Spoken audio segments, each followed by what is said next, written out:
Charlie, did you say something to offend somebody over there, or you're all by yourself? Brett, same for you, am I not? I can imagine. Good afternoon, everybody. Not exactly the Easter weekend that Irving Berlin, Fred Astaire, and Judy Garland envisioned in Easter Parade in 1948, but here we are on Easter Saturday. I'm honored to be joined to my right with the woman who needs no introduction, the Commissioner of the Department of Health, Judy Persicelli. Judy. To her right, State Epidemiologist, Dr. Christina Tan. Dr. Tan, again, thank you for being with us. And another guy who does not need any introduction, the guy to my left, the Superintendent of the State Police, Colonel Pat Callahan. I also want to acknowledge Jared Maples, the Director of the Department of Homeland Security and Preparedness, Deputy Counsel Parimal Garg, who's with us, as well as other colleagues. Thank you all for joining us. I got Pat's permission and blessing, so I'm flying NJ Transit Police colors today. So I want to give Chief Chris Trusillo and his men and women a big shout out for all the great work they do. And I promise you I'm still loyal, as you know, Pat, to the state police, and I'll find my state police garb, I'm sure, sooner than later again. So let's get to the numbers as we have been doing up front of late. Since we met yesterday, we have been notified that 3,599 more residents have received positive test results, and the statewide total now rests at 58,151. Again, 3,599 positive tests since yesterday, and a total so far of 58,151. And Judy will correct me here if I get this wrong. According to our online dashboard, accessible through covid19.nj.gov, as of 10 p.m. last night, 7,618 residents were reported hospitalized, of whom 1,746 were listed in critical or intensive care, and 1,650 ventilators were in use. And again, for the 24-hour period ending at 10 p.m. last night, another 682 residents were discharged. As we noted yesterday, the dashboard, again, covid19.nj.gov, the dashboard pulls data as it is reported each night by hospitals to the New Jersey Hospital Association. There may be overnight changes or late reports that are not yet reflective in that data. It is just, remember, a snapshot in time, and as we know, this is a very, very fluid situation. I'd like to note, however, as we did yesterday, that while the numbers of our fellow residents in the hospital, in critical or intensive care, and on respirators is daunting, there are hundreds of people literally each day leaving the hospital, people who have beaten to one degree or another, including those who are going to so-called step-down facilities, or some who are going straight home. We've got a lot of those as well. Those are folks who have gotten to a much better place, and we have to keep remembering that. This should give us hope, especially in this season when our spiritual lives are filled with a sense of renewal. Sadly, however, we continue to lose members of our tremendous New Jersey family to COVID-19 related complications. And over the past 24 hours, that number was 251 blessed souls and lives lost. We have now lost a total of 2,183 members, extraordinary members of our extraordinary New Jersey family. For every single one of them, we stand in solidarity and prayer in mourning their loss. Our flags remain at half-staff in their honor and in their memory. Here are just a few, and I wish we could say something about each of the 251 lives we lost overnight and the 2,183 lives we've lost from the beginning of this crisis. But here are a few of their stories. Viola Richardson, there she is. She served the people of Jersey City for 12 years as a member of City Council, first as the council member of Ward F, and then as council member at large. But before that, she was a Jersey City police officer, tough and outspoken, a fighter for her community and her city. Her life defined the meaning of the words public service. And Jersey City has paid a big price in this. I was back and forth on text this morning with Mayor Fulop. Our hearts and prayers go out to him, other members of the council, and the extraordinary residents of our great Jersey City. Another guy, John McCarthy of my town, Middletown, was an Army veteran and a small business owner and leader along our bayshore. He was a longtime member of the Hazlitt Business Owners Association, the Northern Monmouth Chamber of Commerce, and the Bayshore Senior Center in Keansburg. He also coached youth baseball. We lost him yesterday. Our thoughts and prayers are with his wife Donna and their family. God rest his soul. And that's a great shot with a grandchild there of John. And one more today. Here's Martin, known as Marty Fox, from Milburn. He was 2 months shy of his 96th birthday. But what a life he packed into his years. Amherst College, Harvard Law, and a U.S. Army lieutenant in the Second World War. A passionate crusader for social justice. During the long, hot summer of 1963, he went to Florida to represent pro bono members of the St. Augustine Civil Rights Movement. He was appointed to the New Jersey State Board of Education by both Governors Richard Dick Hughes and William Cahill. And in 1978, he accompanied his friend, Governor Brendan Byrne, on a trip to Israel. He never slowed down. To his wife, Muriel, and his daughter, Sarah, with whom I had the honor of speaking earlier, and Rachel and their families, we thank Marty for his lifetime of service. God rest his soul. He will not be forgotten. Now, this is not new today. I mentioned this yesterday, but we owe you to see a picture, to put a name with a face. Here is a picture of Nelson Perdomo. God rest his soul. I mentioned, as I said to him yesterday, I wanted us to pay a proper tribute to Nelson. He was a 19-year veteran corrections officer. Our prayers are with his wife, Fanny, with whom I spoke yesterday, and their kids, Emma, Maya, and Tito. God bless them all, and God bless his memory. Tremendous lives, tremendous people, tremendous families, tremendous holes in our broad and diverse New Jersey family. This is a toll in real lives that the virus is taking on our state. It is for them and for every family that we are committed to defeating this invisible enemy. And we must do it together. It's not just up to some of us to continue our social distancing. It's up to all of us. I know hearing the daily numbers can be scary. I know there's continued anxiety as we take every step forward. But we cannot let up. Look at where our work is leading us. We've shown you this map before. Boy, that's really tough on our monitor. Oh, it looks much better up there.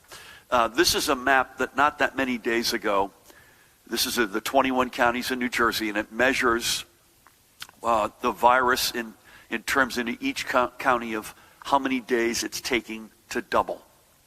It wasn't that many days ago that we had red, which was it was doubling, within a couple of days, and orange. Now, as you can see, we have no red. We have not had red for a while. We've got three, as I can see that with my weak eyes, I believe 3 southern counties are in orange. A whole bunch are in yellow, and increasingly, including my own county, you've got counties that are doubling in at least, if not more, than 7 days or more. And that is a very good early sign that we are beginning to beat this virus back. We're slowing the rate by which new cases are doubling, which is an important metric, and Judy and Christina will I think back me up on this. And again, the lighter each county gets in this map, the more we're flattening that curve. We remain confident that the course we are on is the right one, and that if we all continue with what we need to do, keeping our social distances, wearing a face covering when we're out, which we all do, we only take off for the purposes of this press conference, and otherwise staying home, we will win this war. And remember that wars are not won overnight or by set dates. They're won through perseverance and hard work, and together we are doing that hard work. And again, remember, that I keep coming back to Churchill in many respects. Never have so few done so much for so many. Well, it turns out it's both fronts, both ways right now in this war. We have 2 fronts, one for the many and one for the few. The one for the many is all 9 million of us staying home, keeping our distances, wearing masks, and basically keeping that social distance mantra as we pound this curve into the ground. Remember the positive tests I mentioned earlier? They're up, the curve is flattening, but they're still going up. We cannot, we're not in the end zone, folks. We cannot spike any footballs. We're not even first and goal. But if we keep all 9 million of us pounding on that curve downward, you'll have fewer infections, fewer hospitalizations, fewer intensive care unit hospitalizations, fewer needs for ventilators, and please God, fewer fatalities. That's what the many of us over here can do. The few, our heroic healthcare workers, first responders, the folks who are at the front line of this war, working on behalf of all of us. They are showing that heroism every day, and we have to let them continue to build out the capacity in our healthcare system such that we've got enough beds, ventilators, medicine, healthcare workers, by the way, we'll come back to that in a minute, intensive care beds, personal protective equipment, all that contributes to that healthcare capacity over here, such that as we pound the curve down over here, the 9 million of us, the heroes over here, that we can get lines that cross in a reasonable level at a reasonable time, such that the folks who do get infected and require hospitalization and require intensive health care oversight, that we've got a system that has the capacity to manage those persons. We are literally at the edge on all of what I've just described. Our job must continue to be, and I know it's hard, the weather's warmer, tomorrow's Easter. Please God, stay the course, stay with us. Keep pounding the curve down. Let's get that map to be all whatever that color is. Is it gray? I think it looks gray. I'll say it's light gray. Let's get a light gray state, and even then some. And then we can say to ourselves, you know what? We are on the road to victory. And by the way, unequivocally, if we all do our part, and I know we will, because we're New Jersey and nobody can touch us, we will beat this virus. And we'll come through this stronger as one New Jersey family, stronger than ever before. Okay, so as it pertains to our continued efforts, today I'm announcing another step, building upon the step we took on Thursday to help slow the further transmission of coronavirus. Today I am signing an executive order directing NJ Transit and all private carriers to cut the capacity on all trains, buses, light rail vehicles, and para-transit vehicles to 50% of their maximum. The order further requires NJ Transit and the private carriers to supply their workers with gloves and face coverings. The order also requires all riders to wear a face covering when traveling either on NJ Transit or with a private carrier, whether it be by bus, train, light rail, or paratransit vehicle, unless they cannot, by the way, for medical reasons. Right now, for many of our essential workers, public transit is how they get to work, and we need to protect them during that trip. NJ Transit will put out guidance specifically on this executive order, and so that we have a rational execution of this order. There's going to be a fair amount of discretion left up paramount to our drivers. Additionally, part of the same executive order, I'm expanding the requirement to wear a face covering to all customers heading into one of the restaurants and bars that remain in operation as they get their takeout orders. If you are not walking into an establishment, if you're doing it, say, curbside, or if your order is being delivered to you, a face covering will not be required. And we will require that restaurants and bars give face coverings and gloves to all their food service personnel. All of this is effective, I believe, Monday evening at 8 p.m. So thank you for that. It bears repeating, and Judy would get mad at me, and I do not want her mad at me. A face covering, and Christina would do the same, I believe. A face covering does not mean a medical grade mask. We need to keep those for our frontline public health and safety responders, and they remain, I might add, in short supply. There are any number of ways you can cover your mouth and nose with a bandana or a homemade fabric covering. And I know for some of you, you may view this as just another inconvenience. Remembering to bring your face covering to the supermarket or now to pick up your takeout order may be a hassle. But you know what would be really inconvenient? Is if you ended up in the hospital with COVID-19, or you inadvertently infected a family member, maybe of an older generation, with the virus unwittingly. And if you did that, just because you didn't take to heart the need for us to take every precaution and for all of us to keep working together. So we accept this is inconvenient. We accept the level of anxiety. We accept we all want to be outside doing as we would normally do at this time of the year. Here's the problem. If we do any or all of the above, we blow our chances of flattening this curve. You probably put yourself or your family members personally at risk, and I can promise you we put our health system at risk. We just can't do that. So folks, again, I thank you from the bottom of my heart. This will have been worth it. I know we're going through hell and back, but we will get through this, and we'll get through this together.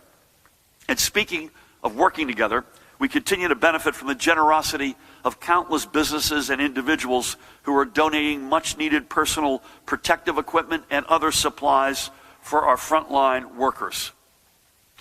I must give a huge shout-out to the Joe and Clara Tsai Foundation, which has stepped forward and delivered 150,000 surgical masks and nearly 198,000 N95 masks. These are sorely needed for our healthcare professionals and first responders. So to Joe and Clara Tsai and their team at the Tsai Foundation, we cannot thank you enough. I had the honor of speaking with them, I think it was a week ago today. It was back and forth on a text with Joe this morning. They are each extraordinary individuals. They've got Jersey roots in their lives. They are. I can say this because it's public knowledge. A couple of years ago, they gave the largest gift ever to the Lawrenceville School, which is not too far from where we're sitting right now. Joe is a co-founder of Alibaba. He is the owner of the Brooklyn Nets. And by the way, Pat, before you ask, as part of the deal, there was no discussion of returning the Nets to New Jersey, in case you're wondering. Clara herself is a leader of the Reform Alliance. She is a graduate of Stanford, as is Joe, I believe, and they have given mightily to Stanford and worked with Stanford on a whole range of initiatives, University of Washington, etc. So to Joe and Clara, if you're watching from La Jolla, from the bottom of our hearts, we say thank you. I also want to give a big thank you to Mallinckrodt Pharmaceuticals, which is sending a shipment of 100 gallons of hand sanitizer our way, and this too is greatly appreciated. To our friends at Mallinckrodt, we say thank you. In the same vein, we are grateful to Precious Cosmetics for their donation of 100 bottles of hand sanitizer as well. Thank you for Precious Cosmetics. And if anyone out there has more PPE or other supplies to donate, let us know. Please reach us at covid19.nj.gov/PPE donations. Also, this is a big one. Yesterday, a total of 78 ambulances and EMS squads from states across the country, and with them carrying 139 EMTs and 56 paramedics, came to assist our local teams, and not a moment too soon. 53 teams were basic life support, and 25 were advanced life support. These folks and these ambulances came from places including California, Illinois, Ohio, Pennsylvania, and Maryland, among other states. And last night, they were already on the streets across our state, including in Newark and Jersey City, Patterson, East Orange, Irvington, and New Brunswick. They know how hard our EMS squads are working and how overloaded many are. And they came in mutual aid and support. This is a true brotherhood and sisterhood, and we've already lost, as you know, 4 precious and tremendous EMTs to COVID-19. Yesterday showed, among other things, that we all have each other's backs. And to those who have come from afar to help us, we will return the favor in your time of need. We always have, and I will say again, we always will. We planned for this. This was not a coincidence or an accident. We planned for this weeks ago, and I give a lot of credit to the folks on either side of me here. We knew we would have EMS capacity, EMT and ambulance capacity challenges, so we planned for this. We worked with FEMA and the National Ambulance Contracts, and I want to give a particular shout out here to the New Jersey EMS Task Force headed by Mike Bascom. So to the squad in Jersey, to my colleagues, to our friends at FEMA and the administration, and most importantly to the folks who have come from afar to help us in our hour of need, we thank you from the bottom of my hearts, and we will never forget. From across the country, and Truly, around the world, we are moved by the generosity of so many. We also continue to be overwhelmed by thousands of people who have contacted us willing to step up and volunteer in our fight in any way. I believe, Judy, you said over 18,000 folks have raised their hands. And Judy's going to go through exactly, some of you have asked, what are we doing with those folks who raised their hands? Judy's going to give you a little bit of color on exactly what's going on. But we continue to have direct and essential needs for healthcare volunteers to assist, in particular at our field medical stations. Specifically, we continue to need individuals with experience, Judy, am I right, as either a chief nursing officer or a chief medical officer to help run these sites, as well as for physicians and respiratory therapists. Judy's also going to go through an update on status, I think, on the USNS Comfort, which, by the way, is captained by a Jersey guy, graduate of Red Bank Catholic. More on him at one of our future gatherings. I urge you, if you have these skill sets that I just mentioned, in particular chief nursing officer or chief medical officer, please reach out to us at this website, covid19.nj.gov/volunteer. Switching gears just for a minute, I'm happy to say that the National Governors Association is going to make an explicit ask on behalf of all states for $500 billion in direct state aid that would come directly to states that we in turn can then use to back and fill the extraordinary efforts at which we're on the front line of attack. Everything from helping unemployed folks to small businesses to clearly caring for those in our healthcare system. I've said this now on many occasions. We are desperately in need of direct cash federal assistance directly to states. And I'm very happy that the NGA is going to make that explicit at a number which we think is at a minimum what is required around the country, and New Jersey needs its share of that. I also want to repeat, I think we were the first state to raise our hand. I know I'm joined in this by Governor Cuomo and others, Speaker Pelosi. Please, God, folks in Washington, if you're watching, can you lift the cap on the SALT deduction? I hope permanently, but can you at least lift it for some period of time? This was a crushing blow to our homeowners and property taxpayers in New Jersey, and we need that lifted. So please help us in that regard. Let me switch gears to testing. Tomorrow, Easter Sunday, our FEMA-partnered testing sites at Bergen Community College and the PNC Bank Arts Center will both be closed. Next week's schedule for each site will be posted on our information hub at covid19.nj.gov/testing. And on that page, you can also find information on the 18 other public testing sites being run in counties across the state. But there are quite literally, as I've said, dozens more testing sites that are available to you if your primary care practitioner determines you meet the requirements for testing. I think I said this as of yesterday or Thursday, that number is at least at 57 around the state. And before I hand the briefing over to Judy, I'd like to keep highlighting some of the good things happening in our state. I want to give a shout out to all the essential workers out there, especially those who remain on call this weekend, this holiday weekend. And a special shout out to the child care workers who are making sure the kids of our essential workers are being properly looked after. It does indeed take a village, in this case an entire village. As my late dad used to remind me of that famous quotation, I am the Alpha and the Omega, the beginning and the end, as we sadly commemorate the loss of life in this state, it is important for us to remember that in other respects, the natural course of human history goes on. And for the deaths that we mourn together, we also acknowledge and celebrate the births among us. I want to give a shout out to our good friends David and Laura Pascal, who announced the birth yesterday of their new daughter, Isla. I believe Isla Marie, and she joins their son, John. So bless those who are being born into our state at this time when we mourn the loss of life. To each and every one of you, to all of you, you keep sending us great stories on social media by using the hashtag #NJThanksYou, and I urge you to keep on doing it. Let me give you a couple before we turn over to Judy. Here's a picture of Montclair's David Plassick.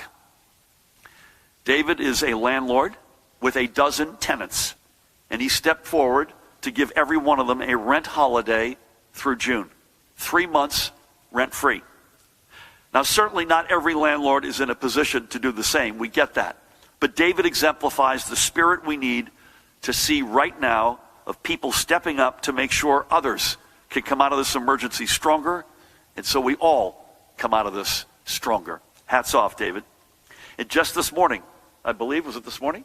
The man to my left, Colonel Pat Callahan, went over to Warren Hills High School, near his home, I might add, and where his own kids went, where student and faculty members from there, and nearby, I believe, Mount Olive High as well, assembled 15,000 face shields that will be donated to our healthcare workers. These two schools are often rivals on the playing field and in the gym, but today they showed how we're all coming together to help others. I knew the tip of the iceberg on that all coming together was when I saw Jets fans on the streets of New York applauding a New England Patriots truck bringing face masks. I knew that we had gone to a different place as a country and as a region. This is the spirit of community that is evident all across our state. Even in the face of anxiety and uncertainty, we're coming together because we know that when we do, we will get ourselves through this as one. And I think that's as good a way to think of this Easter weekend too. And it's the way I will be celebrating Easter tomorrow with my own family. Yesterday was Good Friday. But the first Good Friday, by the way, wasn't very good. It was filled with pain, doubt, and fear. But from that day came our faith in rebirth for those who celebrate Easter. And our faith in rebirth in the resurrection of life, of healing, of resilience, and of hope and happiness. Because our anxiety and fear and sadness may endure for a night, but joy will come in the morning. We're going to get to that better morning. We're going to get there together. But to get to it, we have to keep doing everything we can over here to flatten the curve and get out ahead of this virus and stay ahead of it. So the heroes over here can treat the sick and get as many of them as possible back on their feet. Tomorrow is especially a day, and I plead with you in particular, just as the first night of Passover was, tomorrow, Easter Sunday, is a day when we cannot let up our social distancing. And as much as we would love to, we can't. Live stream an online service or read the scripture at home with your family via FaceTime or Zoom or maybe just over the phone. Take a moment to speak with your kids as to the importance of our having to be apart for the days ahead, so we can get back together, not just for next year's Easter and Passover, but for the many years and decades to come. Stay safe, stay healthy, keep your faith. We are going to win this together. With that, please help me welcome the Commissioner of the Department of Health, the woman who needs no introduction, Judy Persichilli. Thank you, Governor. Good afternoon. As predicted, we expect the next 2 to 3 weeks to be especially stressful and difficult for our hospitals and our long-term care facilities. As the governor shared, there's 7,618 hospitalizations right now, or as of 10:30 last evening, in our hospitals with COVID-19 positive patients and those persons under investigation. Additionally, 1,746 of those individuals are in critical care beds, and 1,650 of those individuals are on ventilators. Today, I'd like to provide you with an update of our tiered system of expanding bed capacity that allows our hospitals to care for the most critically ill patients, while care is provided for others in alternative settings based on their level of need. First and foremost, all of these initiatives are dependent on a reliable workforce. 18,300 volunteers have registered on the NJ COVID-19 Information Hub as of April 7th. Contact information for 1,400 nurses has been sent to facilities for staffing as of April 10th. 330 RNs and LPNs, their information has been sent to facilities run by the Division of Military and Veterans Affairs. 500 RNs have been sent to hospitals in the central region, and 383 nurses, their information has been sent to the alternate care sites for follow-up. We're taking a tiered approach to bed capacity. Tier 1 and 2 are units in hospitals for the most critically ill and those graduating out of critical care but still requiring an intensive level of care. Tier 3 is for patients who require medical surgical interventions and are appropriate for a hospital stay. These patients will go to the alternative care sites, we're calling them the bricks and mortar care sites of closed hospitals that were standing up to receive these patients. That will be in Woodbury, East Orange, and Barnard Hospital. Tier 4 is for patients who need vigilance for 1 to 5 days, or what we call lower acuity medical care. They will receive care in the 3 field medical sites set up by the United States Army Corps of Engineers and the New Jersey State Police. Currently, there's 20 patients at the Meadowlands Convention Center federal field medical site in Secaucus, which has a capacity for 250. We expect by evening to be caring for 50 patients in that site. The Edison Exposition Center has been set up as a field medical site, and they will have a soft opening today. It has a capacity of 500, and we expect about 20 individuals in that site by evening. The Atlantic City Convention Center will be set up and will have a capacity of 250 beds. Tier 5 is actually convalescent care, and that's care that can be rendered safely in hotels for healthcare workers to maybe crash and get some rest, or it will be healthcare workers who have tested positive but are asymptomatic and need to isolate and cannot do safely at their own homes.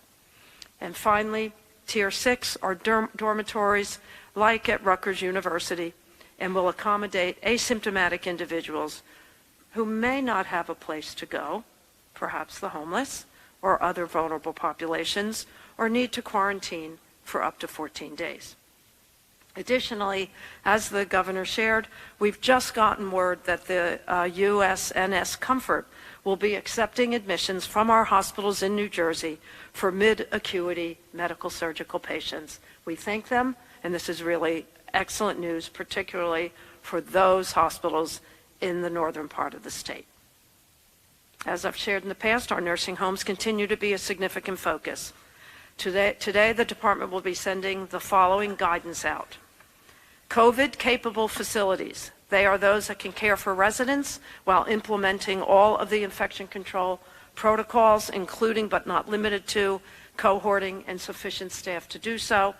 And these facilities can admit new patients or readmit residents back. COVID struggling facilities.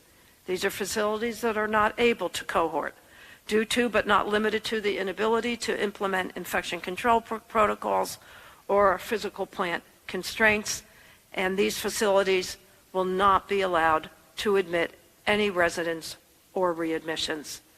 And COVID negative facilities, those few facilities that have no negative patients at this point in time, they can admit patients or unless they cannot implement infection control protocols. Any facility that cannot implement infection control protocols cannot admit or readmit into their facilities. These facilities should admit residents or readmissions, again, only if they can meet all of the infection control protocols. As I said the other day, we are working with long-term care facilities that will allocate 100 to 200 beds in the northern and central part of the state so that hospitals can safely transfer their nursing home facility patients into those facilities when they cannot be admitted to COVID struggling or COVID facilities that are struggling to maintain infection control protocols and need a place to convalesce. Changing gears, as the governor says, at our 4 state psychiatric hospitals, there have been a total of 160 staff and a total of 80 patients that have tested positive for COVID-19. There have been 5 deaths among residents that have tested positive. We are working with those hospitals to conduct surveillance and implement infection control protocols to reduce exposure. Today, we are reporting 3,599 new cases for a total of 58,151 cases in the state. And sadly, 251 new deaths have been reported to the department. 148 are male, 103 are female. They range in age from 23 to 100 years of age. Underlying medical conditions are evident in 97 of these individuals. 15 of these new deaths were residents of long-term care facilities. There are 305 long-term care facilities right now in the state that are reporting at least one COVID-19 case.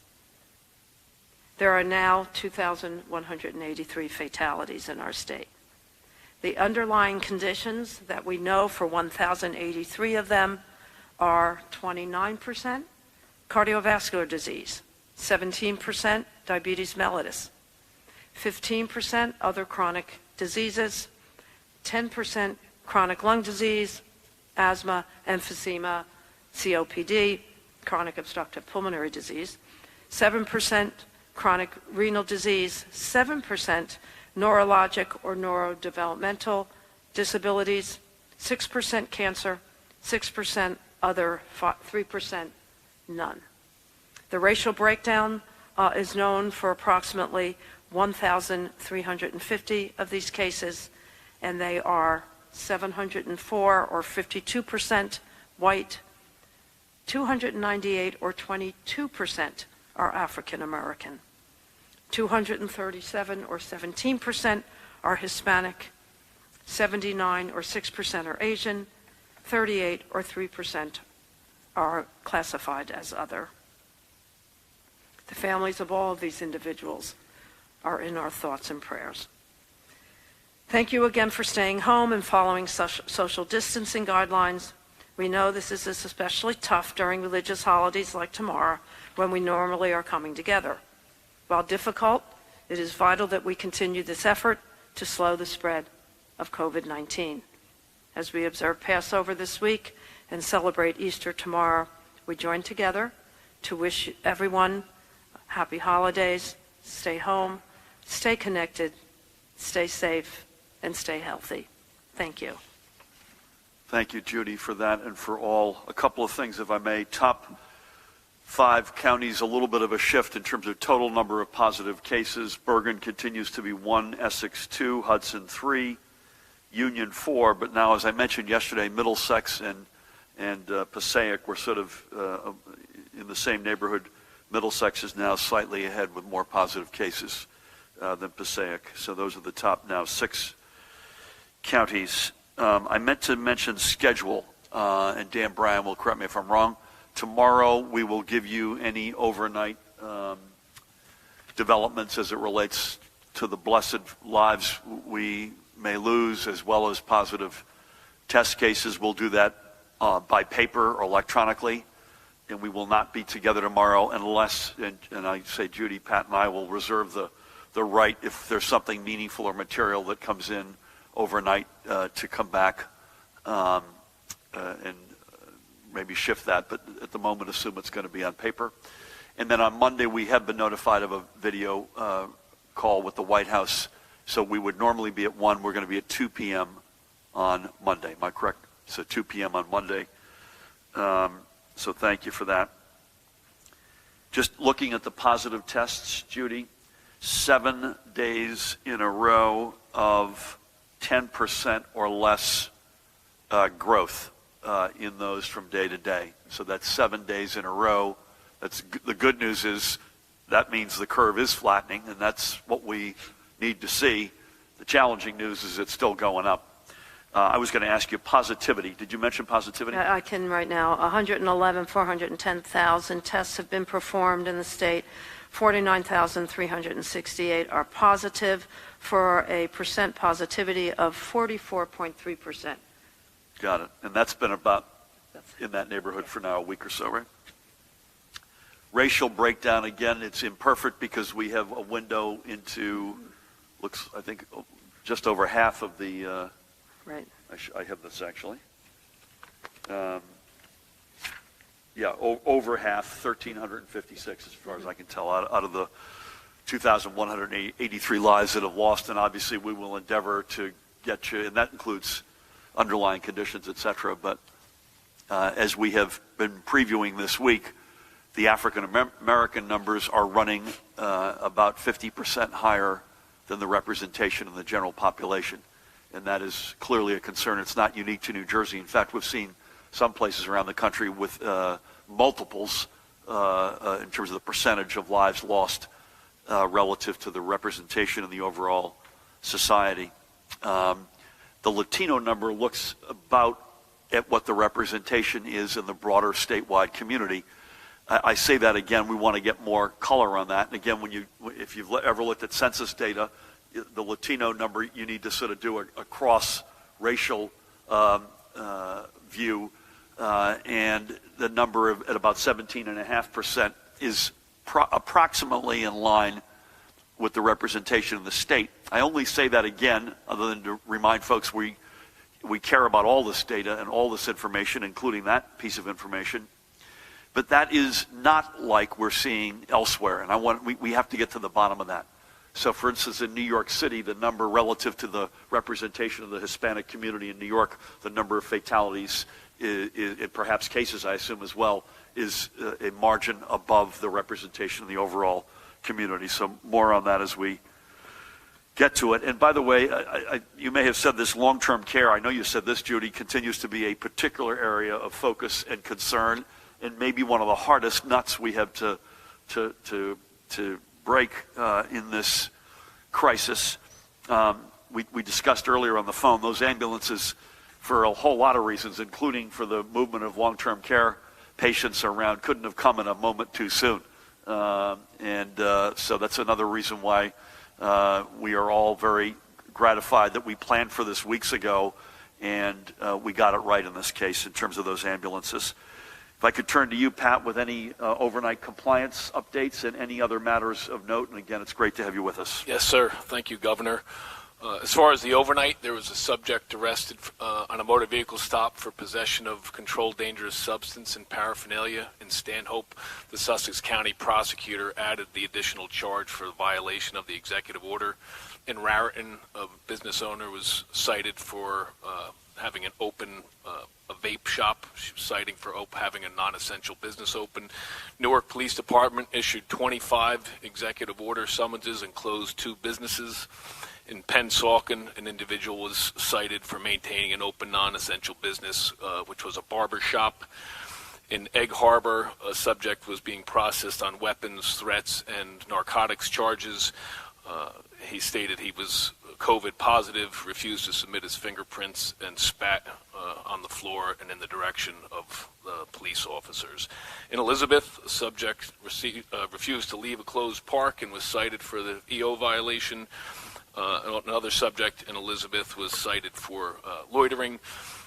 And just to echo your remarks, Governor, on the ambulance services that came, not only to assist with the backlog of 911 calls across our state, our overburdened EMS systems, they couldn't have come at a better time, and certainly for the emergency hospital decompression that we've been talking about so often. And just lastly, I just want to highlight the first call I had with Commissioner Persicelli was on January 23rd with regard to this outbreak.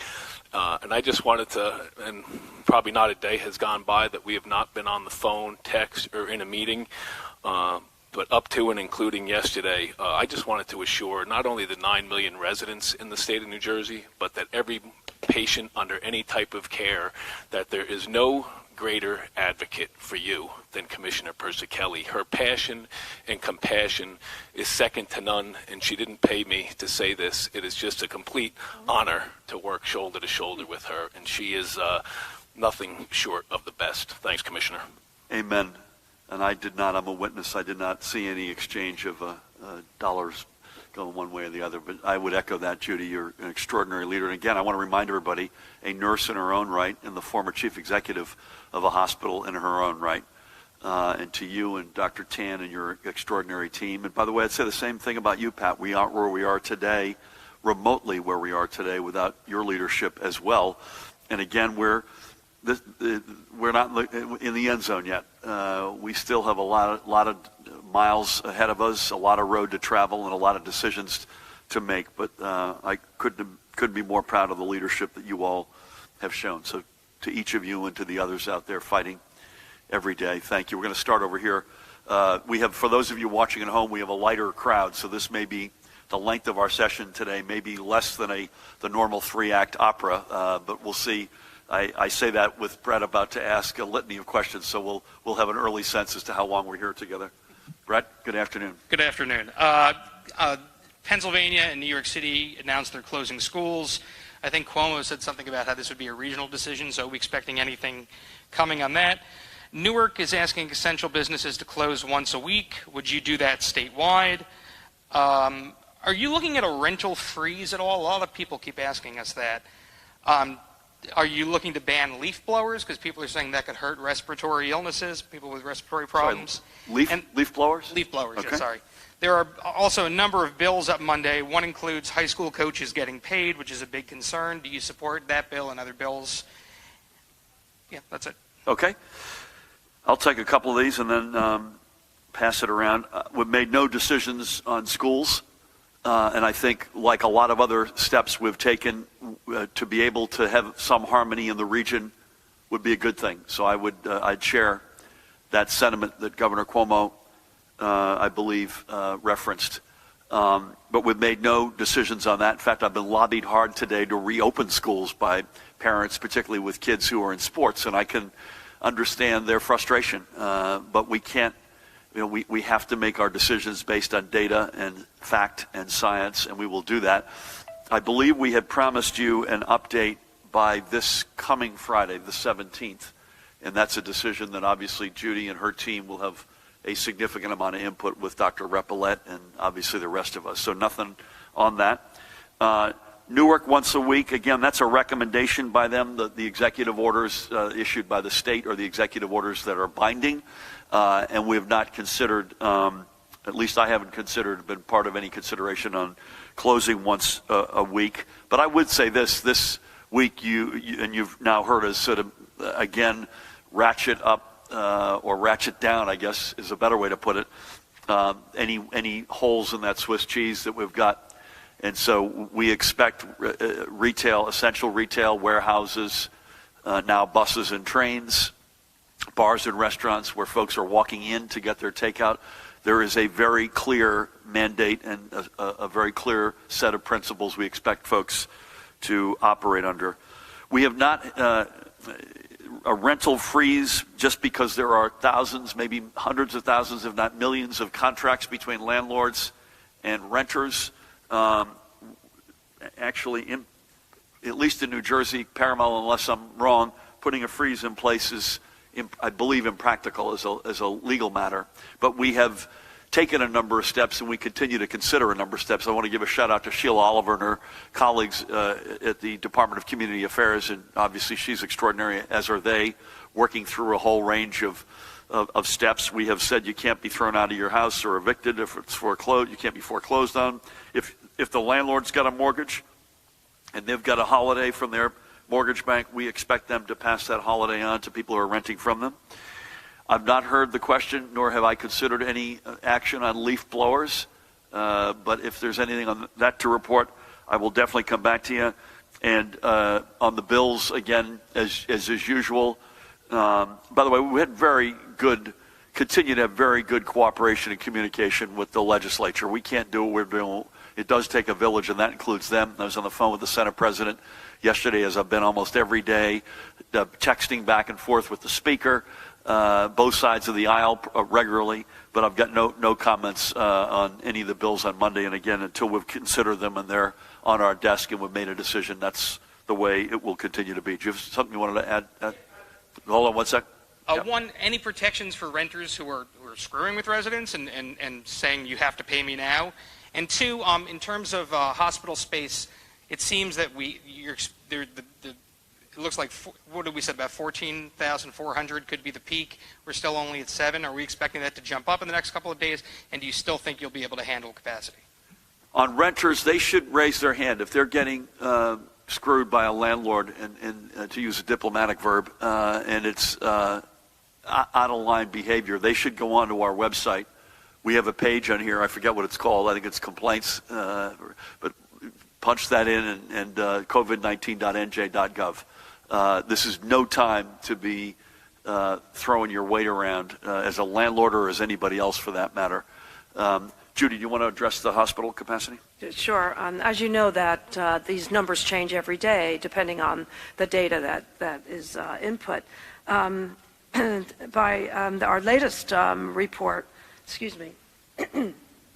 our latest report suggests that hospitalizations will peak at 15,922, and ICU admissions will be 3,821. The reason I shared the tiered approach that we're taking was to assure you that this is something we have planned for. And I always remind you that under normal circumstances, we have 18,000 licensed beds and 2,000 intensive care beds. And we've been planning over the last month to increase intensive care beds by 100%, which would bring that to 4,000. And at the peak right now, we're looking at 3,821. Yes, I think we will have, and I call them now bed spaces for everyone. Again, it is going to be the PPE and, more importantly, the ventilators that we're keeping a close eye on.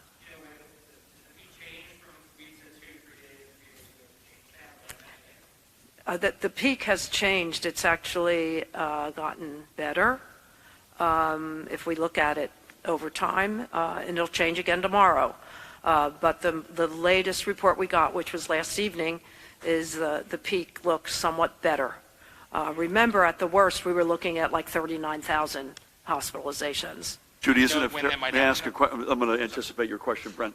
We also look at a number of models, right? Absolutely. So we've got as we've gone with you before, we've got best case. Mm-hmm. We had the runaway freight train reality, which was millions of people infected. Mm-hmm. And then, thanks to the folks, everybody out there, all the great work you've been doing, staying home and staying away from each other, that came down meaningfully, and that's a good thing. But there's a best case. If everyone sort of should think of it sort of like this, right? And Judy makes a point which I think is one that we can't forget.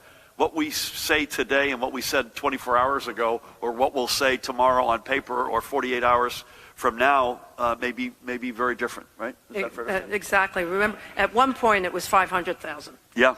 Total positives, and then you step that down to what percentage would end up in the hospital, what percentage in ICU. It's not like we could expect this Tuesday or Wednesday. We don't know for sure when that number may hit. I think it depends on the model, right? Yeah, it depends on the model. And again, the inputs come in every day at the end of the day. Right now, knowing what our hospitals are doing, the north is packed. But last evening we had 8 hospitals that went on and then off divert.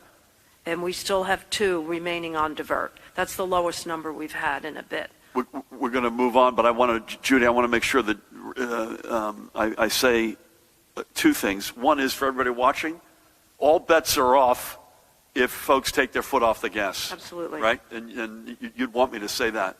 So, folks, you got to stay home and stay away from each other.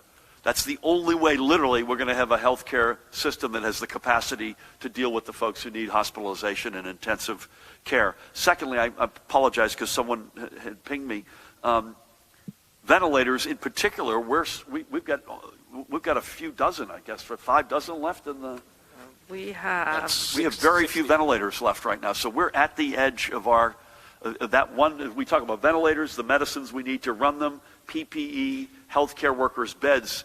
I get right. Am I right in saying this? On ventilators, at least, we're literally at the edge. Right? We have 61 ventilators available in our quote-unquote warehouse. That's for the entire state, right? That's right. Yeah. Right. So, thank you. Sir, you had one. Yes. Where is the Meadowlands Field Hospital at this point? What are Are they accepting patients yet? And what's going on there? Yeah, in fact, Judy referred to this, and she can repeat. There are about 20 or 25 patients at the Meadowlands Yes. Exposition Center. We expect it to be 50 by the end of today. Okay. Thank you for that.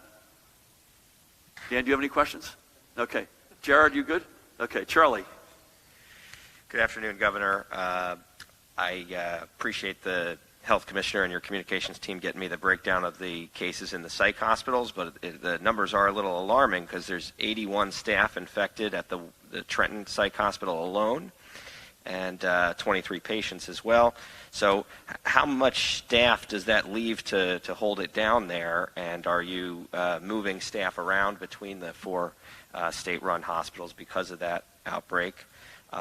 You may have been asked this before, but I don't know the answer. I wanted to ask your take on the curfew here in Trenton. I know that the mayor has implemented a curfew for residents and businesses, 8 p.m., and how you feel that comports with your executive orders.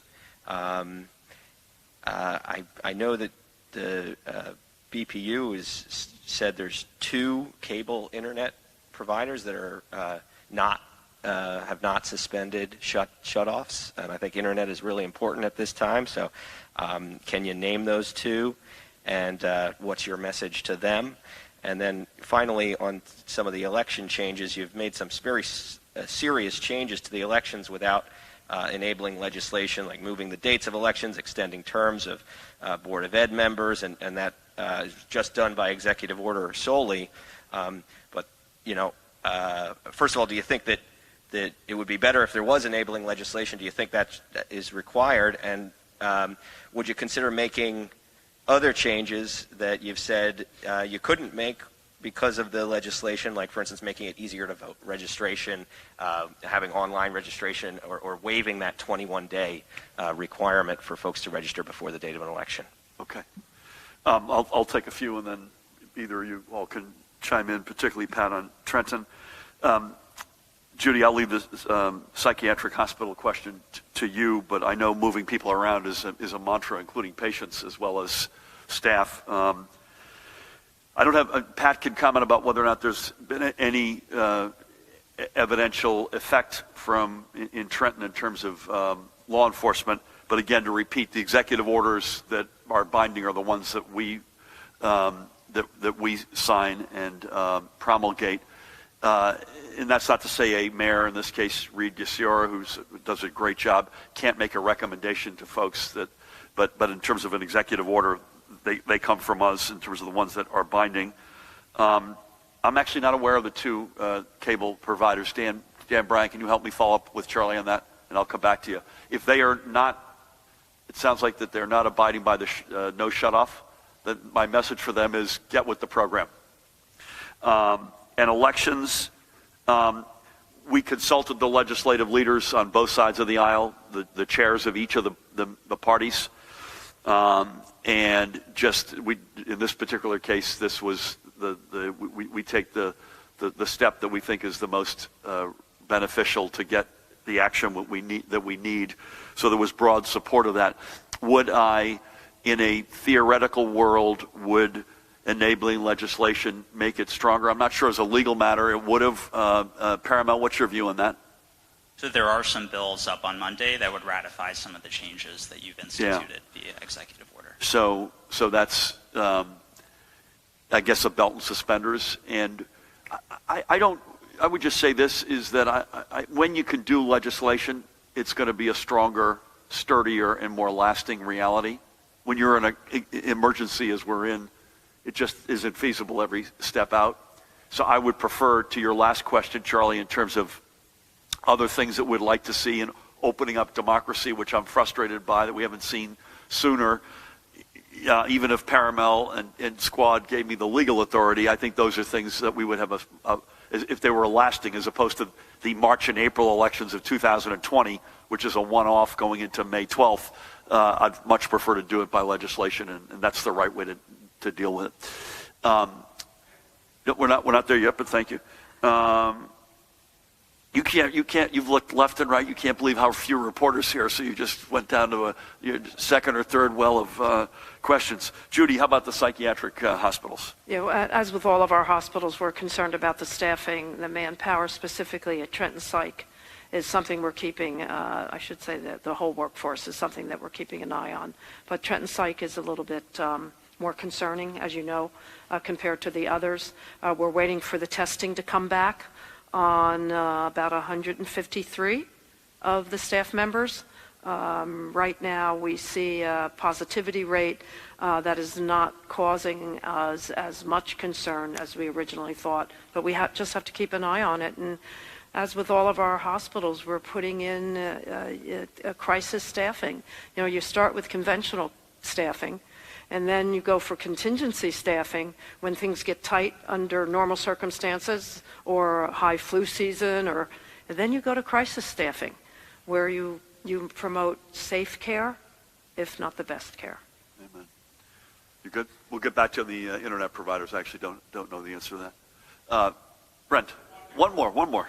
The ventilators being down to 61, is that a major concern? You know, you said you'd be able to handle bed capacities, but is only having 61 ventilators a concern?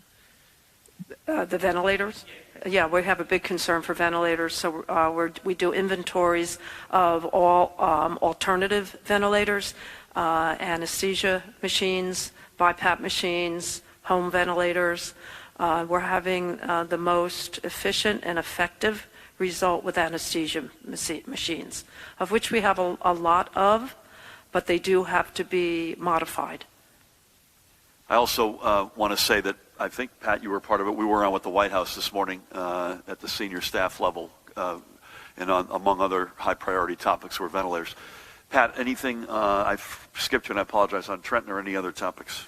I would never speak on behalf of the mayor of Trenton, but I think as a combination of both social distancing as well as the 8 shooting victims and 3 homicides over the weekend may have led the mayor to that decision. Our crime suppression detectives and troopers are in lockstep with the Trenton Police Department. After that happened, I know they executed a search warrant the other night and recovered an AR-15, 3 handguns, and narcotics. So it is a constant partnership with Trenton. So again, not to speak on behalf of the mayor, but I think it's a combination of response to COVID-19 as well as trying to mitigate the violent crime in our capital. I would say the relationship between the state police and Trenton is on the one hand of unique and deep, the deepest of relations that you all have. Would that be fair to say? With any community. I got this mask to fit a little bit better today with the New Jersey flag state colors. So I want to thank Judy Persicelli and Dr. Christina Tan for your extraordinary leadership. Thank you both. Pat Callahan, Colonel, same to you. Jared, to you and your team at Homeland Security. Again, to everybody else, we will be with you by virtual communication, Dan, tomorrow on so-called on paper release, and we'll be together, unless you hear otherwise, in this room at 2 p.m. on Monday due to the White House video conference. And with that, please, everybody, stay the course. Please stay the course. Cover up, use a face covering, stay home, stay away from each other. I know this will be probably the most unique Easter in your entire lives, but know that if we keep doing our jobs, next year's Easter and the many decades to come, we'll be able to get back to just what we always used to do and what we love to do. But to each and every one of you as well who celebrate Easter, God bless you all. We wish you all, in our own new way, a happy Easter, and we'll be back with you on Monday. Thank you.